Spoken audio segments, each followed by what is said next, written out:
نبی کریم صلی اللہ علیہ وسلم نے ارشاد فرمایا،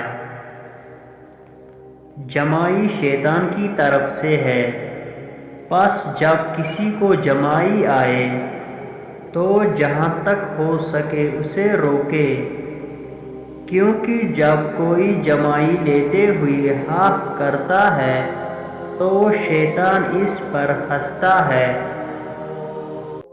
رسول اللہ صلی اللہ علیہ وسلم نے فرمایا، تم صبح شام 3 مرتبہ سورہ اخلاص، سورہ ناس اور سورہ فلق پڑھا کرو، وہ تمہارے ہر چیز کے لیے کافی ہو جائیں گے۔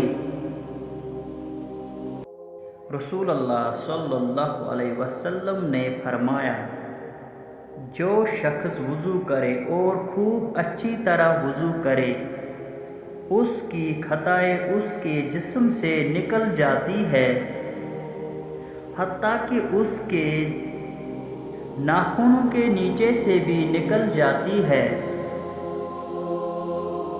رسول اللہ صلی اللہ علیہ وسلم نے ارشاد فرمایا، سب سے افضل صدقہ پانی پلانا ہے۔